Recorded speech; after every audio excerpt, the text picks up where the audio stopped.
And now the disadvantages of living down a gravel road that's 2 miles long that way, and probably just as long that way. About 2.5 weeks ago, one of my tires ripped in the sidewall, so I had to get a new tire. Well, today, like I said, about 2.5 weeks later, I noticed overnight my tire pressure had dropped to about 13 pounds. And wouldn't you know, I've got a second flat tire with this little Phillips screw in it. So I used the old trick of mixing up some bubbly water and soaking the tire with bubbled water, and that's where it came out right there. I picked up this handy little gadget at the AutoZone down here. It seems like it's going to be pretty nice. It's just a little handheld compressor. Just turn it on real quick. You can preset it to the pressure you want, and it will automatically shut off. So you hear what it sounds like. It will take a long time to shut off, but I can live with that. It's better than not having anything. And it's got the little light on it. It's got a bright, a medium, and a strobe,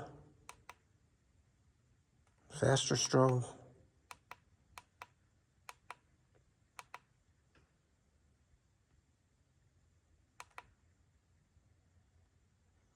So that's pretty cool. And it's got a couple of little additions in the bottom there for filling up balls and rafts, rubber inflatables. And I haven't taken that out yet, but that silver one might be a stem remover for a valve. I'm not sure yet. So I had one just in case I needed it.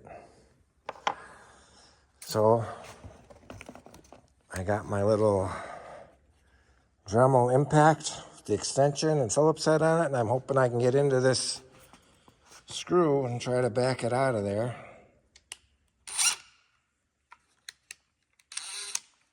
And see what happens. Might have to put this down, I'm not sure.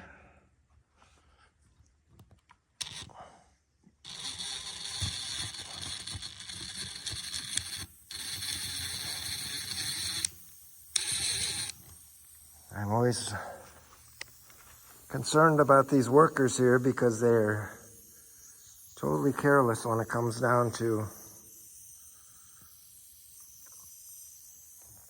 throwing all their junk around the driveway and stuff. We try to pick it up the best we can, but stuff like this is going to be pretty hard to see. That's about 1.25 inches long or something like that. So when I used to work at the cemetery, I used to do quite a bit of these tire repairs. There's a product that I think Slime makes it. It's like green slime or something, and you can fill up the tire and it coats the tire. It works pretty good. But with this new stuff with these valves that have automatic pressure readers, I didn't want to gum that thing up. So I've done it the old-fashioned way a few times too. So I'm going to try doing that to this tire.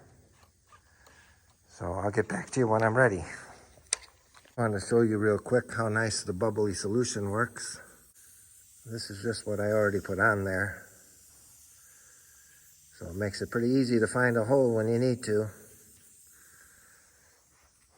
Just mix up some of your dish soap in a bottle. Start pouring it over the tire and see where the big bubbles start happening. And if you walk away and lose track of the hole, you just hit it again. See that?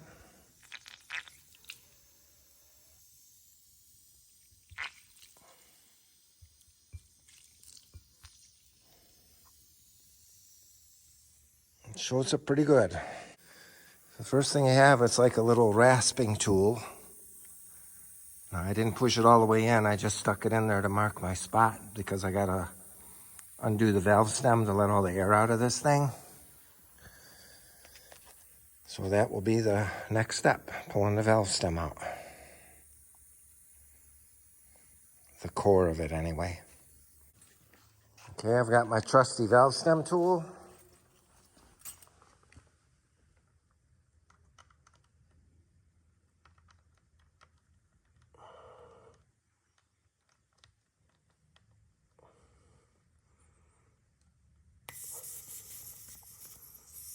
Sometimes you gotta watch these things because when they come out, they'll shoot out like a torpedo. There it is. I'll get back to you as soon as that bears down a little bit. So basically the idea behind this is you take one of these strips. It's kind of a leathery substance coated with some sticky stuff. And you take some rubber cement and you're gonna soak that strip with rubber cement. You can even put some into the hole in the tire. And they have this little device here where you put the strip through the slot and you fold it in half. I'll show you in a little bit. Then you push this through the tire. Now what you gotta do is you gotta be careful because if you push it too hard, you're gonna shove that whole thing inside of the tire and that's not gonna help you any. So the idea is to push it in about halfway to make sure you stop in time. Then you give this a quick jerk backwards. And if all works correctly, your tool will come out clean and half of this will stay in the hole like it's supposed to. So it sounds like my air has finished leaking out. Now we take our little rasping tool, try to get it into the tire. I don't know what kind of stuff they pack in these nowadays. It used to be you just use simple rubber cement, but slime has some kind of a formulated white glue. So times have changed, I guess. We'll see what happens with this. Okay, the next step is to take one of these clear wraps and pull the plug off of the clear wrap.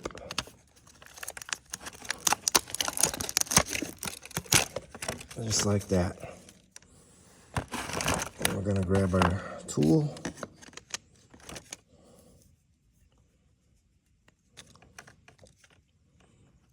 Hopefully get it to feed through this thing.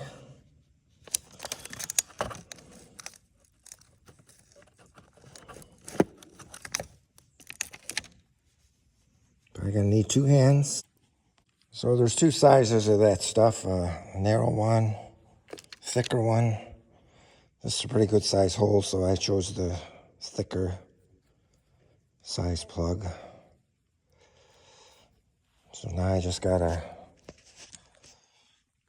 jazz it up with some of that glue.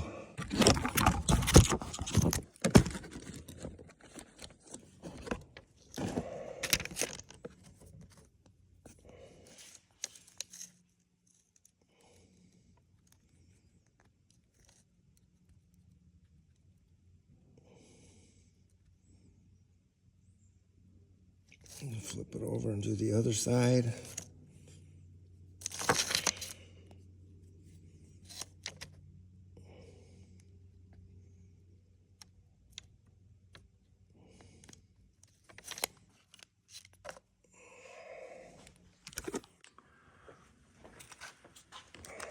Let's see what happens here. Sorry I had to put that down. It took everything I had to use 2 hands to get that thing in. So we're gonna fill it up real quick and make sure it holds air before we trim off the excess.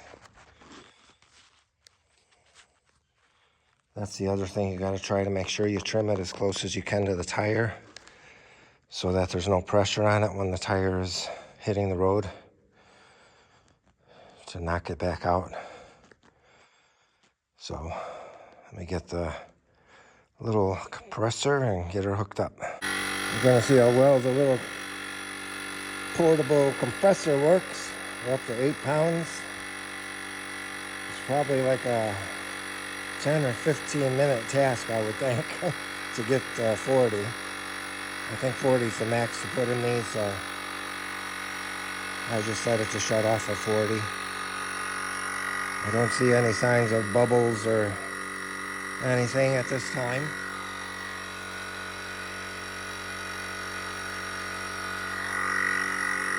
So hopefully we got it, but you can see that the tire takes such a beating from this gravel road.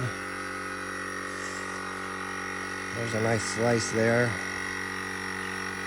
I'm wondering if all-terrain tires would work. Here's one with a big chunk out of it, right up there. Another slice down there. I mean, it's brutal to get in and out of here. If anyone knows about all-terrain vehicles, if they're tougher rubber or what, I'd be interested to hear, because I might just switch it over to that instead of having this tire issue every few weeks.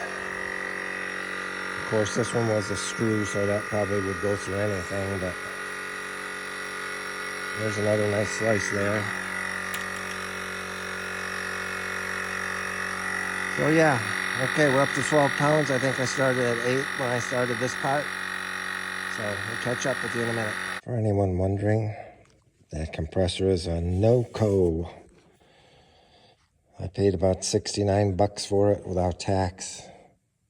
Probably find it cheaper somewhere, but I was desperate and had to get it at the first place I found, which was AutoZone down here. Just showing you the label in case you want to zoom in and read about it a little bit.